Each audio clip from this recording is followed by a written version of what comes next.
YCP పాలనలో ఉత్తరాంధ్ర అభివృద్ధే తమ ధ్యేయమన్న YCP సీనియర్లు ఇప్పుడు మౌనముద్రలో ఉన్నారు. విశాఖలో పాలనా రాజధాని ఏర్పాటు చేయకపోతే పదవుల్ని వదులుకోవడానికైనా సిద్ధమని ప్రగల్భాలు పలికారు. అలాంటి హై వోల్టేజ్ స్టేట్మెంట్స్ ఇచ్చిన వైసీపీ సీనియర్లు ఇప్పుడు పూర్తిగా సైలెంట్ మోడ్లోకి వెళ్ళిపోయారు. అధ్యక్షుడి నోట మావిగన్ మాట రాగానే మింగలేక కక్కలేక సతమతమవుతున్నారు.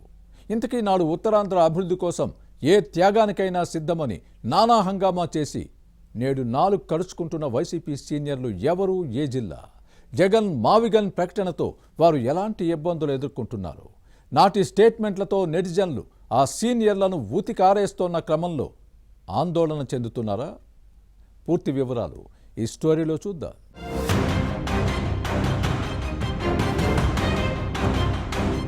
రాజకీయ నేతలకు నిబద్ధత ఉండాలి. ప్రజల మనసులను గెలుచుకోవాలంటే ఆడిన మాటకు కట్టుబడే తత్వం అవసరం. అలా కాకుండా పూటకో మాట మార్చే రాజకీయ నేతలు ప్రజాక్షేత్రంలో చులకన అయిపోవడం ఖాయం. ఊసరవెల్లిగా మారారన్న విమర్శలు తప్పవు. సిక్కోలు వైసీపీ సీనియర్లు ఇప్పుడు ఇదే పరిస్థితిని ఎదుర్కొంటున్నారు. అప్పట్లో జగన్ 3 రాజధానులు 3 ముక్కలాటలో ప్రధాన భూమిక పోషించిన కీలక నేతలు ప్రస్తుతం సంకట స్థితిలో పడ్డారు. ఎన్నికల్లో ఘోర పరాభవ కంగుబాటు నుంచి మెల్లగా తేరుకుంటున్న సిక్కోలు ఫ్యాన్ పార్టీ నేతలను జగన్ మావిగన్ ప్రకటన కోలుకోలేని దెబ్బతీసింది. శ్రీకాకుళం జిల్లా సీనియర్లు ధర్మాన ప్రసాదరావు, తమ్మినేని సీతారాం వంటి వారు విశాఖ పాలన రాజధాని పేరుతో అప్పట్లో నానా హంగామా చేసిన విషయాన్ని గుర్తుపెట్టుకోవాలి.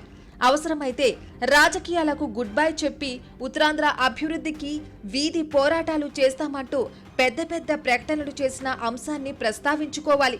కానీ ఇప్పుడు ఈ ఇద్దరు నేతలు యూటర్న్ తీసుకున్నారు. వైసీపీ అధ్యక్షుడు జగన్ ఏది చెబితే అదే తమకు వేదం అన్నట్టుగా వ్యవహరించడం విమర్శలకు తావిస్తోంది.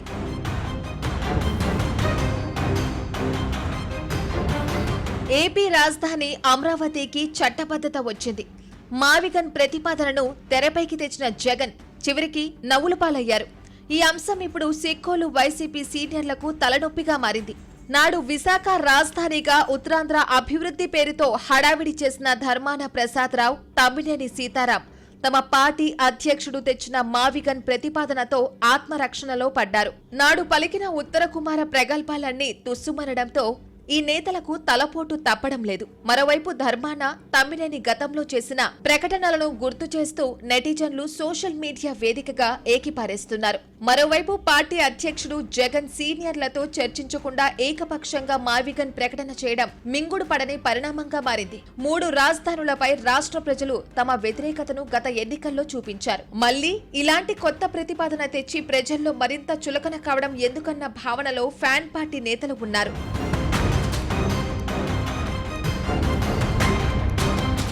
వాస్తవానికి తమ్మినేని సీతారాం, ధర్మాన ప్రసాదరావు పాత తరం నేతలు. వీరు ఏది మాట్లాడినా జిల్లావాసులు కొంత విశ్వసిస్తారు. కానీ నాడు ఉత్తరాంధ్ర అభివృద్ధిపై హై వోల్టేజ్ స్టేట్మెంట్లు ఇచ్చిన ఈ నేతలు జగన్ మావిగన్ ప్రకటన తర్వాత నేడు మింగలేక కక్కలేక సతమతమవుతున్నారు.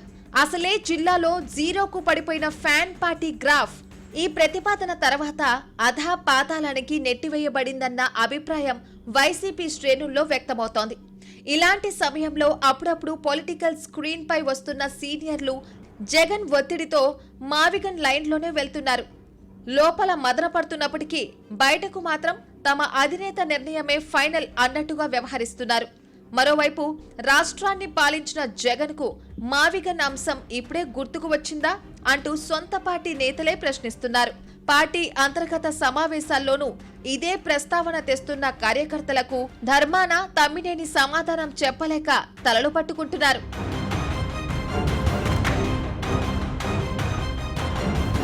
ఇలాంటి గడ్డు పరిస్థితులను ఎదుర్కొంటున్న సిక్కోలు సీనియర్లు తమ నోటికి తామే తాళం వేసుకుంటున్నట్టు వ్యవహరిస్తున్నారు. గతంలో ఉత్తరాంధ్ర అభివృద్ధి పేరుతో అతి చేశామన్న పశ్చాత్తాప భావంతో ఉన్నారన్న వైసీపీ వర్గాల్లో ప్రచారం జరుగుతోంది. 3 రాజధానుల పేరుతో హడావిడి చేసిన ఈ నేతలు మావిగన్ ప్రకటన తర్వాత నెమ్మదిగా యూటర్న్ తీసుకున్నారన్న చర్చ సాగుతోంది. వీరు ఊసరవిల్లికి వారసులుగా మారారన్న విమర్శలు ఉన్నాయి. ఇలాంటి పరిస్థితుల్లో ధర్మాన ప్రసాదరావు, తమ్మినేని సీతారాం వైసీపీలో ఎలా మనుగడ సాగిస్తారో చూడాలి.